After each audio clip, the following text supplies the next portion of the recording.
மக்களே, ஒரு குட்டி கதை ஒண்ணு சொல்லப் போறேன். ஒரு குடும்பத்துல அம்மா, அப்பா, பையன்னு 3 பேர் இருக்காங்க.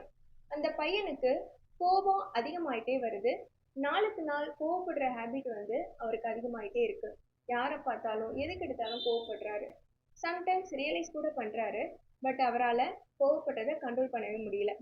இத கவனிச்சுட்டு வந்த அவங்க அப்பா அந்த பையன கூப்பிட்டு, "தம்பி, நீ அதிகமா கோபப்படுறப்பா, ஸோ உனக்கு நான் ஒரு டாஸ்க் குடுக்குறேன். அத நீ டெய்லி பண்ணு. உன்னோட கோபத்த கண்ட்ரோல் பண்ணலாம்." அப்படின்ட்டு அவர் சொல்றாரு. அப்பா சொல்றதுனால அவரும் ஓகே சொல்றாரு. அப்பா என்ன டாஸ்க் குடுக்குறாரு அப்படின்னா, வீட்ல உள்ள ஒரு சுவர ஒதுக்கி, "உனக்கு எப்பலாம் கோபம் வருதோ, அப்பலாம் அந்த சுவர்ல ஒரு ஆணி அடிப்பா" அப்படின்னு சொல்றாரு. ஓகேன்னு சொல்லிட்டு அந்த பையனும் அதே மாரி செய்றாரு. கோபம் எப்பலாம் வருதோ, அப்பலாம் ஒரு ஆணி அடிக்கிறாரு. நாளுக்கு நாள் அந்த சுவரெல்லாம் ஒரே ஆணியா இருக்கு.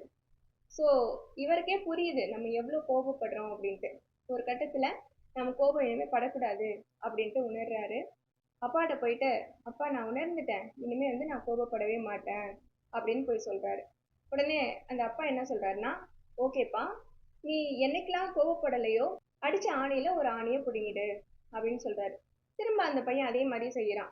ஒரு நாள் கோவப்படாம இருந்தாரு அப்படின்னா, அடிச்ச ஆணியில ஒரு ஆணிய புடுங்கிடுறாரு. ஒரு கட்டத்துல செவரெல்லாம் எம்ப்டி ஆயிடுச்சு. எல்லா ஆணியுமே புடுங்கிட்டான். ஸோ அவன் கம்ப்ளீட்டா கோவப்படுறத ஸ்டாப் பண்ணிட்டான்.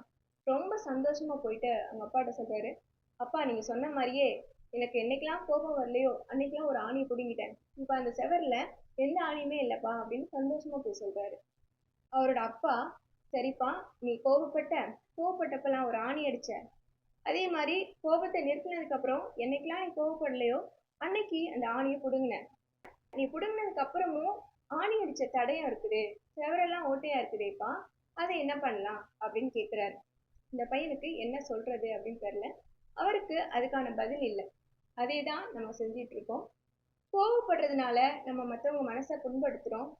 சம்டைம்ஸ் நம்ம ரியலைஸ் பண்ணிட்டு அவங்கள போய் சமாதானம் பண்ணாலும், மன்னிப்பு கேட்டாலும், நம்ம அவங்கள ஹர்ட் பண்ண ஒரு விஷயத்த மாற்ற முடியாது இல்லையா? முடிஞ்ச வரைக்கும் கோவப்பட்டு அதுக்கப்புறம் உணர்றதை விட, கோவப்படாம இருக்கிறது நமக்கு ஒரு மன நிறைவை கொடுக்கும். சந்தோஷமான வாழ்க்கை கிடைக்கும். கோவப்படுறதை தவிர்க்கலாம்.